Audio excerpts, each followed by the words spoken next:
for Thanksgiving for Christmas. How many of you that's okay? How many of you that's not okay? That is definitely not, it's against the law, it's against the rules, okay?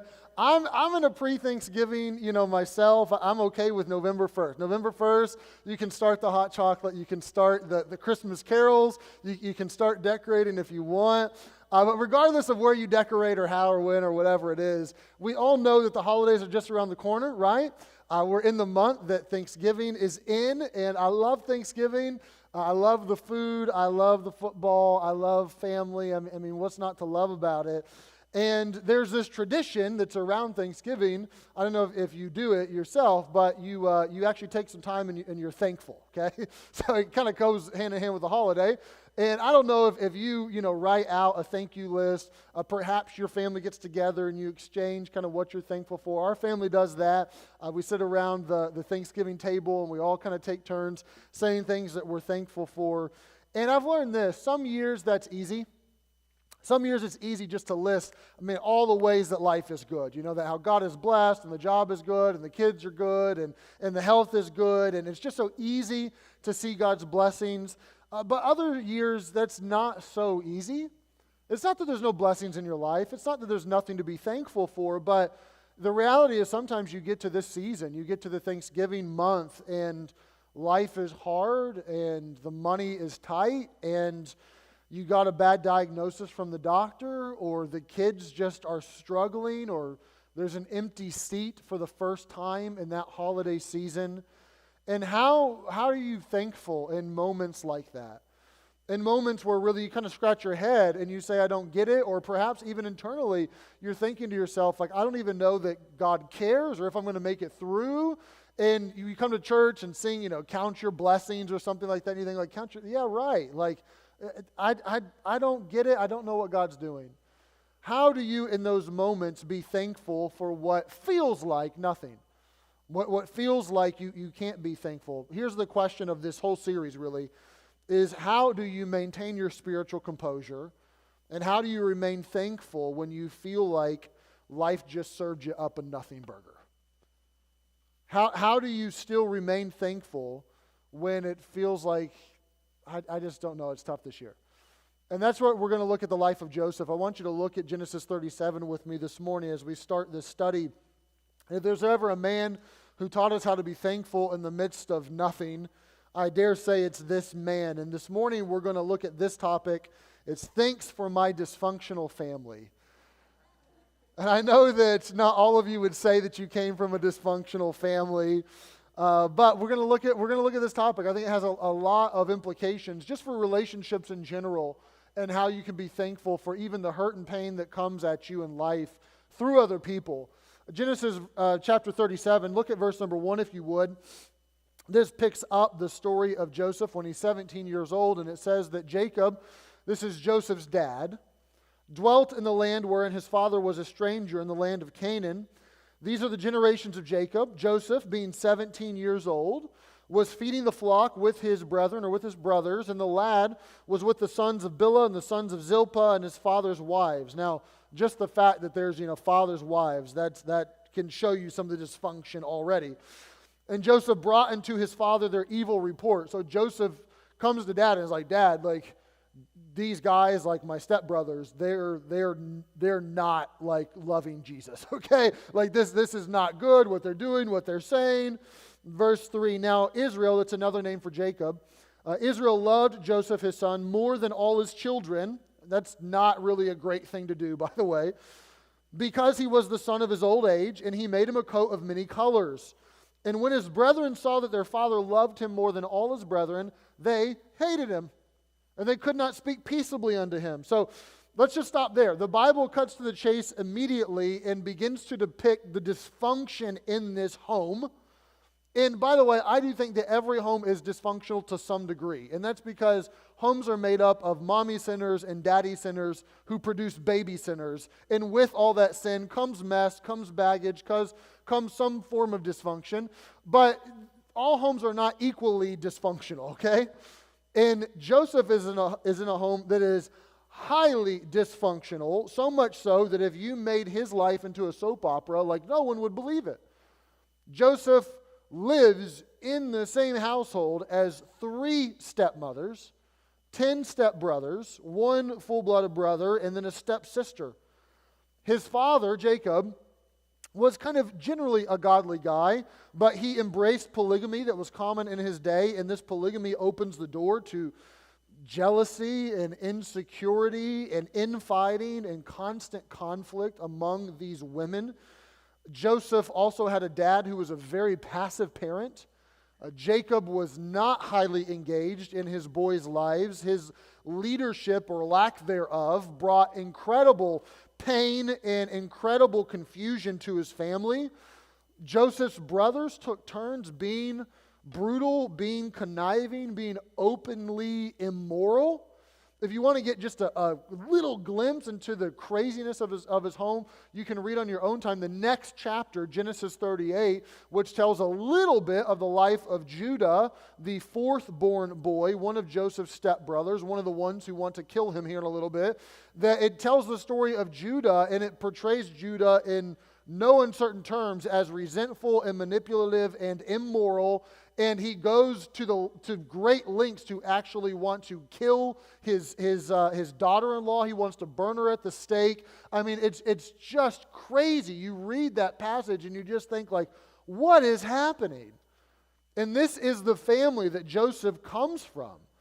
And you see immediately in this story the hatred that the brothers have for Joseph, largely due to the favor of dad and the special coat that Jacob has given to Joseph. And every child who's been around church for any length of time has heard stories of the coat of many colors. But there's a backstory to this tunic that you need to know. Reuben was the oldest brother, the one who was in line for the birthright.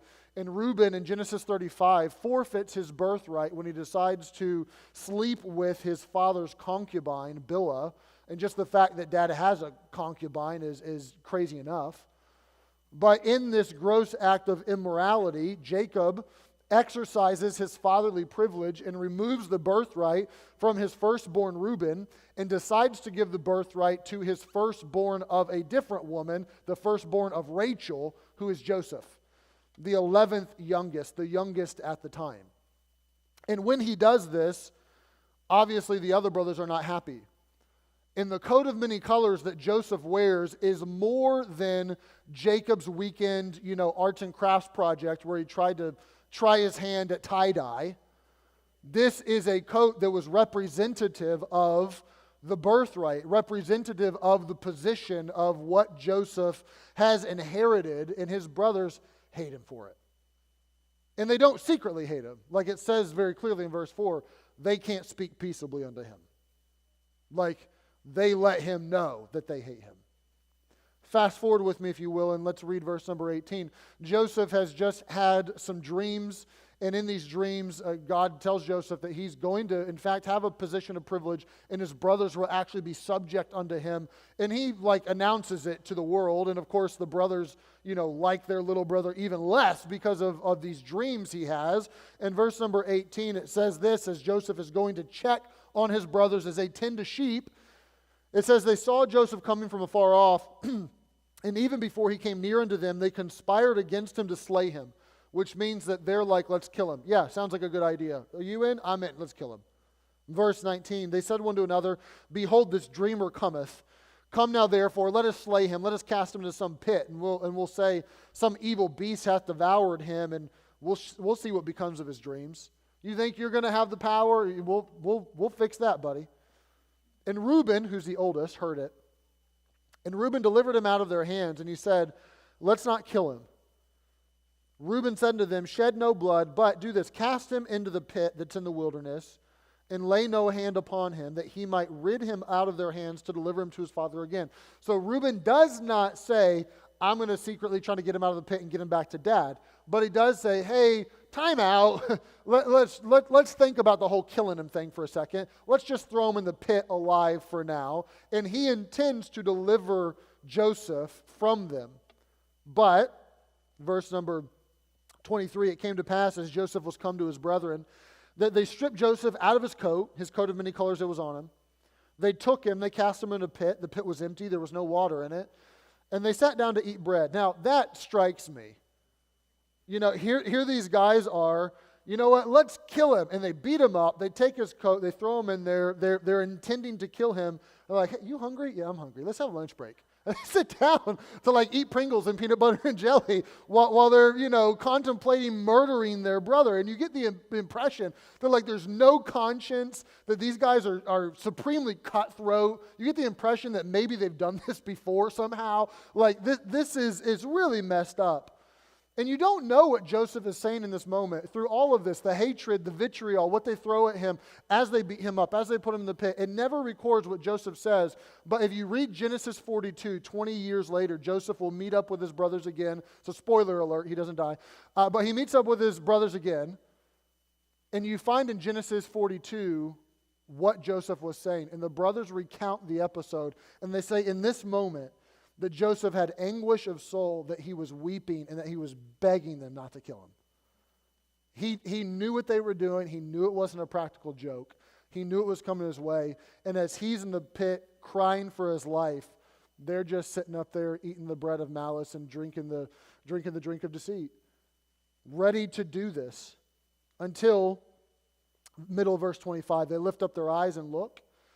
And behold, a company of Ishmaelites, they came from Gilead with their camels, and they're bearing spicery and balm and myrrh, going to carry it down to Egypt. And Judah said unto his brethren, what profit is it if we slay our brother and conceal his blood? So we don't get any money if we kill him, so let's sell him to the Ishmaelites. And let not our hand be upon him, for he's our brother in our flesh. And he's kind of after all, we probably shouldn't kill him. I mean, he is our brother, kind of. So his brethren were content. And they passed by the Midianites, the merchantmen, and they drew and lifted up Joseph out of the pit. And they sold Joseph to the Ishmaelites for 20 pieces of silver. And they brought Joseph into Egypt. It is not hyperbole to say that Jerry Springer could run a season's worth of episodes on this family, okay? This is a family that is messed up. And growing up in this home is no picnic for Joseph. But amid the infighting, amid the sin, amid the bad examples, amid the emotional manipulation, this young man gives us tremendous insight onto how to be thankful for nothing. How to be thankful even for your dysfunctional family. You say, okay, what does he do? What can we learn? First thing he does that you should learn is to choose responsibility. Now I'm going to start here, and this is probably the toughest place to start, if I'm honest. Because I understand that to you, many of you who sit right here, many of you who are tuning in online this morning, that there have been some awful things that have been done to you. And the consequences of those things have been hard. That the parents' divorce still messes with you. Dad's alcoholism, the abuse as a child, the spouse that you married who's no longer the same spouse and they're not for the better. Those things are real. I do not for one second want to belittle that. I do not for one second want to minimize the hurt or what you've gone through. I would be the last person to say, it doesn't matter, what they did or what they said or what they didn't do or what they didn't say. It's small potatoes, it doesn't matter. No. I'd never say that. But as lovingly and as pastorally as I possibly could, I want to tell you that playing the victim card and sitting and sulking won't help. I've talked to too many people that have used the phrase, you don't know what I've been through, as a launching pad for an excuse for whatever they want to do. And that's not healthy. I'm not minimizing the hurt and the pain because I know that it's real. I know that it's real. But it's not okay to say, well, that hurt and pain now has come upon me, and so I'm going to start to act in ways that are ungodly and unrighteous and sinful and incorrect. I think that Viktor Frankl, this Jewish man who lived through the Nazi imprisonment camps in World War II, said it best. He was a man who was humiliated and tortured and dehumanized, frankly, in a prison camp. And he said this, he said, the last of all great human freedoms, a man who had all of his freedom stripped away from him. He said, the last of all great human freedoms is to choose one's response to any given set of circumstances. Now, the easier route or the more popular route is to use your circumstances as an excuse for your sin or for your dysfunctional patterns or for your foolish behavior. But the Bible never recommends that nor okays it. And there's a part to this. We're going to talk about thankfulness in a minute, but there's a part to your dysfunctional family or dysfunctional home, or maybe it wasn't even inside of your home. Maybe it's just been some relationship baggage that has come your way. There's a part to that you have to understand. I can't scapegoat what I do now on that, and I can't just blame that all the time and say, well, my bad behavior is because of that. That's unhealthy, and you have to choose to take responsibility. Joseph is a man who you never see. He's going to walk into Egypt. He's going to walk into Potiphar's house. He's going to go to prison. He's going to be dealt some hard blows, not just now, but in the future. And you never one time see him play the victim card or get down or just sulk in this. He works at it. He learns this lesson that I can't control what other people do to me or what comes at me, but I can control my response to that. I can't control them or what they do, but I can control how I respond. And he always responds accordingly. You've seen this borne out most clearly in Ezekiel chapter number 28, where the children of Israel, years after Joseph, began to say this cliche or this proverb, which is, the fathers have eaten sour grapes and it set the children's teeth on edge. So this phrase they begin to perpetuate that basically means, well, Dad did this, and so now I'm just kind of receiving the ramifications of it. And basically, their proverb of sour grapes and teeth on edge is a proverb that means it's Daddy's fault. And God tells Ezekiel, I want you to go to my people, and I want you to tell them to shut up. And I want you to tell them to not say that. I want you to tell them that the soul that sinneth, it shall surely die. I want you to tell them that you're responsible for your own behavior, and what you choose to do, I'm going to hold you responsible for. And Ezekiel tells them this story about this man who was a godly giant, this man who loved God and worshiped God and praised God. And this man had a son who saw him do all this, and his son was just as wicked as Dad was righteous. And this son chose to be covetous and greedy and murder and to be just idolatrous and ignore the righteousness of Dad. And this second-born son had his own son, the third generation. And the third generation, Ezekiel says, he saw Dad sin. And his dad didn't do it like, behind a bush. His dad did it out in the open, flaunted it. And he saw all of the sin and all the wickedness. And the third generation chose to be like Granddad. And he chose to be righteous. And he chose to choose what was right. And Ezekiel tells him the story and says, look, don't blame shift things to your mom or to your dad or to your family of origin. Don't say that it's their fault. It's not. You choose. And while if I knew your story, I'm sure it would cause me to be more sympathetic. I'm sure it would cause me to understand better or to understand how that behavior is easier for you. I'm sure of that. But it does not excuse the wrong behavior. And you have to start, when you're looking at dysfunctional families, you have to start to say, you know what? Somebody has to change or break the cycle. Somebody has to choose to do right. And it's on me. I want to choose that. Now, to be clear, the Bible is very balanced and very nuanced on this topic. I don't mean to imply that what mom or dad or grandma or grandpa did has no effect on you and that it doesn't matter. I would never say that, and the Bible never says that. We know that as parents, we know that as leaders maybe of a business and having employees under us, or as grandparents, that what we do does have a ripple effect on those that we are leading. We know for certain that our righteousness or our wickedness has an influence on those that are inside of our home. No doubt about it. And the Bible is very clear on that. So the Bible never says that their wrong behavior doesn't influence you. The Bible never says that their wrong behavior doesn't have an impact on you, because it absolutely does. But it says this. It says that influence is not a cause. Those are different. It's one thing to be influenced by behavior. It's one thing for it to cause your bad behavior. And it never allows you the right to say, you know what? That's the reason, they're the cause. It may influence it, but at the end of the day, you have to take responsibility and say, you know what? I didn't choose my family. I didn't choose my parents. I didn't choose that crazy. I didn't choose the abuse. I didn't choose that, but I can choose my response to that. So you have to start there. But beyond that, I would tell you to do this, and Joseph does it so well and his brothers don't. Avoid the spiritual matchstick of bitterness. I love that word picture because a small spark is bitterness it'll explode and it will light up on you so fast. Bitterness is this biblical idea of anger that has seethed and seethed and seethed until it hardens into this rebellious, vengeful conclusion. And an unforgiving spirit will often let anger take hold, and you'll be angry at your circumstances or at your spouse or at your children or at your pastor or at the Democrats or the Republicans or whoever. And that anger will sit there and it will be rehearsed and embraced and coddled until bitterness sinks in, and it's that moment where you start to feel justified to hate someone. It's when bitterness starts to come that you feel entitled to desire their ruin, where you feel energized to start to seek their downfall and want things to go against them. And this is exactly where Joseph's brothers are.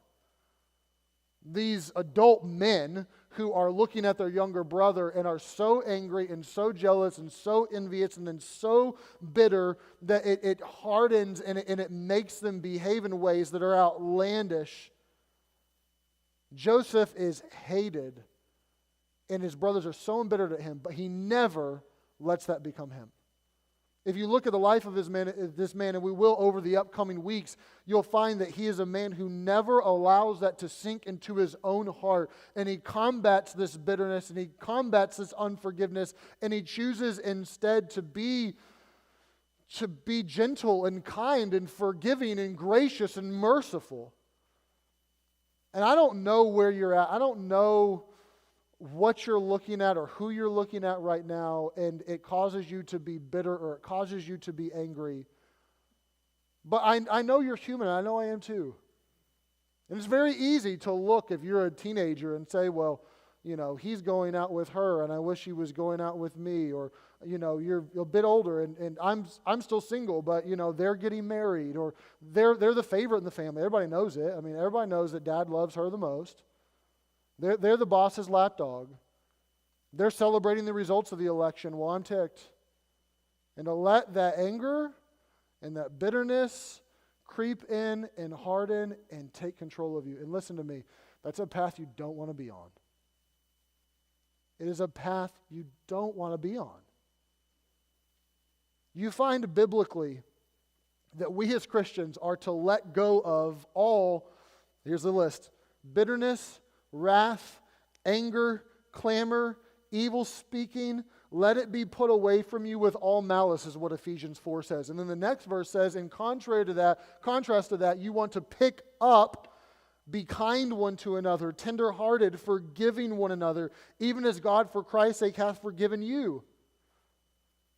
If you know the story of Joseph at all, you know that he is a beautiful example of a man who dealt with a family that he easily could have been embittered by, but he chose instead the kind, tender-hearted, forgiving route. Now, I want to be clear. I'm not saying that if you're in an abusive situation that you should just stay there and be kind. I 100% would recommend calling the authorities, talking to me or another one of the pastors, or getting out of that. I 100% wholeheartedly would recommend it. If a kid came to me today and said I'm in an abusive situation, I would call the police immediately.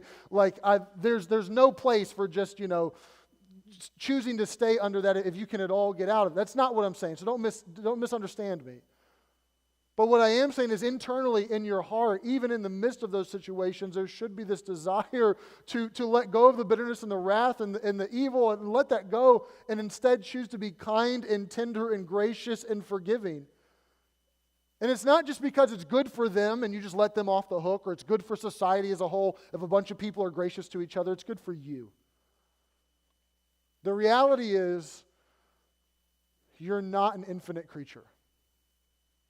Okay, God's infinite.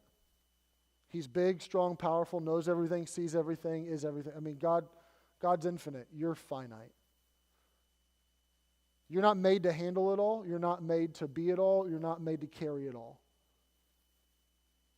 And forgiveness is God's way of helping you release all of the emotional baggage that you've been stuffing in the suitcases and carrying around with you. It's God's way of helping you take all of the freight that can happen relationally in life. You know what I'm talking about? All of those hurts that came out of nowhere, all the times that they said or they did the things that they shouldn't have that weren't fair to you. Choosing Ephesians 4:32 to be kind and tenderhearted and forgiving is God's way of saying, look, you can be rid of that. I don't mean to be too just like matter of fact about dysfunctional families, but here's the reality. Nobody in this room can go back and change the past. And probably every one of us have things in the past that we wish we could go back and change. Things we did, but things that people did to us. Nobody can change that. And nobody is made to carry all of that resentment and all of that hurt with you for the rest of your life. Both are they're irreconcilable with who you are as a person. So what do? You choose to forgive and you choose to lay it down. You choose to avoid the spiritual matchstick of bitterness. You choose to let go of that. And I understand that forgiveness is tough. I understand that forgiveness is more than just a moment where, you know what, yes, today I'm going to choose to forgive. I get it's a marathon. It's a journey. It takes time, many times, to continue to forgive over and over and over. But God has created forgiveness as a way to release us from all of that baggage and all of that freight relationally that we're not meant to carry around. So choose to avoid it. Choose to be forgiving. We'll see in the upcoming weeks that Joseph was a man who did this. He was a man who, when he was in a spot where he could squash these brothers, where he had the power and he could kill them and he could put them in prison, he could do whatever he wanted to them, that he actually acted in their best interest and he actually helped them and bestowed upon them and set them up for success and blessed them instead of being bitter about it his whole life. Thirdly and lastly, be thankful. And that sounds pretty intuitive, right? We're in the middle of like Thanksgiving month. The series is called Thanks for Nothing. Be thankful. Okay, yeah, check. I'll be thankful. Well, let's talk for a minute. Because we're talking about being thankful when it is easy to be thankful. So how do I be thankful when I look back and there's, dysfunctional family? How to be thankful for that? I'll give you two thoughts. I can't guarantee that both of them will apply to you. One will for sure. The first one may not, or it may. But I would recommend this. First of all, try to realize that it wasn't 100% bad. Now, I don't know your story. Maybe it was 100% bad.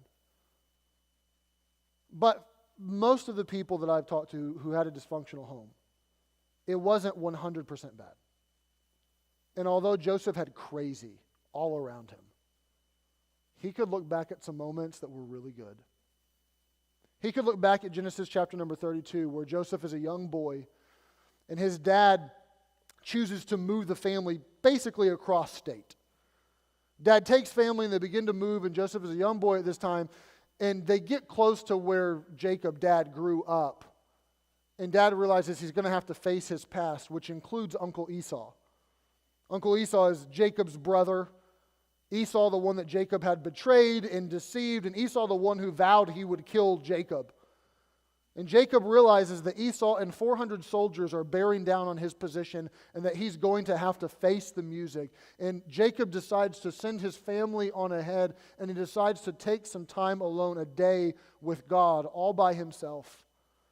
And there Jacob wrestles with God. There Jacob surrenders to God afresh and anew. Jacob comes out of that experience actually with a limp. And I don't know if this ever happened. The Bible doesn't tell us. But I have to imagine that little boy Joseph saw dad walking into the family camp a day after his, experience with God, limping along. And he ran up to him and asked dad why he was limping.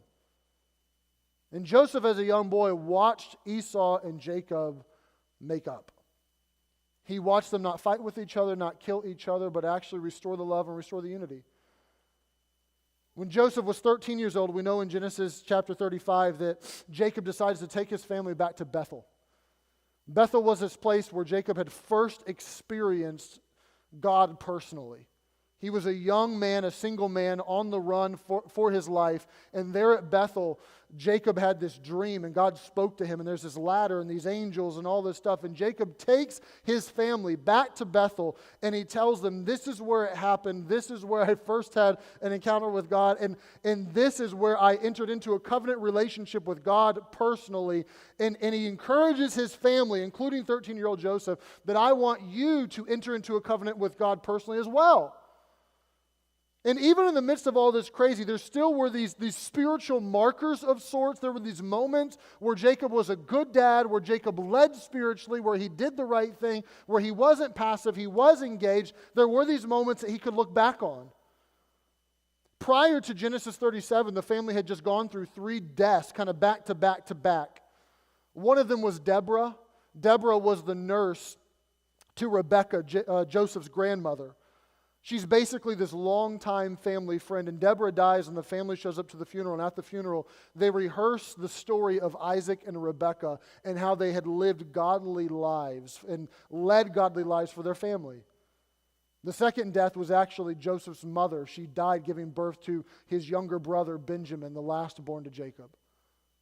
And I don't know what that taught the family, but I have to imagine it taught them about the fragility of life. I have to imagine it taught them about the seriousness of wanting to live for God in the moment. But then the third death, actually very close to Genesis 37, is the death of Isaac, Jacob's grandfather, a godly spiritual man. And there the family gathers again at the funeral, and they recount all the ways that Isaac and Rebekah had lived for God, and God had blessed them, and God had chosen them and selected them. And so in the midst, what I'm trying to say is in the midst of all of this drama, in the midst of all this turmoil, in the midst of all this dysfunction, that is real. In the midst of all that, there are these moments that Joseph can anchor back off to, and he can look back on and say, you know what, that was terrible, and I never want that for my kids, and I want to change that, and those patterns of behavior shouldn't be there. I can see all of that, but at the same time, I can see that there are some moments that are good. There are some moments where that was loving, that was good, that was kind, that was good spiritual leadership. There are these moments, and I would encourage you in your own life to look back, and instead of taking those top 5 events that are negative and nasty and tend to just override and trump all the rest of it, to look through some of that and to say, you know what, there actually are some moments that I can be thankful for. It wasn't all bad. You say, Pastor, it's not me. It was all bad. I'm telling you, if you were there, if you lived through it, if you knew it, it was all bad. How can I be thankful for dysfunctional family? For nothing. Thanks for nothing. How can I be thankful for that? Well, I want you to think of it this way. Who learns the importance of forgiveness more? The one with a dysfunctional family or the one with a picture-perfect family? Who learns how to combat bitterness more effectively? The one who's been hurt or the one who's lived a charmed life? Who learns how to love like Jesus and how to love the unlovely? The one who has great relationships always or the one who is surrounded by people who are hard to love? Here's what I'm saying. We're encouraged to live out forgiveness. You can't forgive until someone's hurt you. They go hand in hand. We're encouraged to lay down bitterness. You can't lay down bitterness until there's something to be bitter about. And could it be that all of that you'd never want for your own kids, that you don't want to live out, that you hate, could it be that all of that has matured you and taught you and helped develop Christ-like character in you that you would have never had otherwise? I would suggest to you that it probably has. And I know that was the case in Joseph's life. Because you get to Genesis 42, and Joseph has his own son. It's 15 years after he's been thrown into a pit and sold into slavery. And Joseph has a son of his own, Manasseh. You say, okay, great, good for him. He names him Manasseh because this is what Manasseh means. Chapter 42, verse 51, "For God, said he, hath made me to forget all my toil and all my father's house." Okay, what does that mean? God, I'm going to name my kid Manasseh because I want to celebrate and highlight and praise God for the fact that he's made me to forget all of my toil and all of my father's house, the dysfunctional home. Does that mean he's forgotten their names, that he doesn't remember that they exist anymore? No. Does that mean that he's emotionally numb to what happened to him? I would suggest not, because in just a couple years after this, his brothers are going to show back up on the scene and they're going to rehearse what happened, and he's going to weep about it, and it's going to hit him hard. He's not emotionally numb to this. What he's saying when he names his son Manasseh is that God in his mercy has brought me to the point to where this doesn't haunt me anymore. I'm officially at the point to where this is not eating away at me anymore. I am not caught in the web of my past any longer. And I'm so grateful for this that I'm going to take my firstborn son and I'm going to name him basically, God, thank you for your grace in my life. Thank you for working in me in amazing ways, not just despite my crazy family, but because of my crazy family. Joseph is a man at this moment when he names his firstborn. It's a thanks for nothing moment. It's, God, you served me up a nothing burger with my family and all that toil and all my father's house. But look what you've done in me and how you've taught me through this. And God, thank you. And I would suggest that should be the case for us. We're going to pray in just a moment. We're going to have communion in just a moment. But I want to remind you of something before we do. Communion for us is a celebration of the death of Jesus, that he would die for us, that he give his body for us, his blood for us. And this is instituted the night before he dies at the Passover. And it's there at the Passover that Jesus sits to take the bread, to take the juice. And we're told that it was the same night in which he was betrayed that he did this, right? In the middle of relational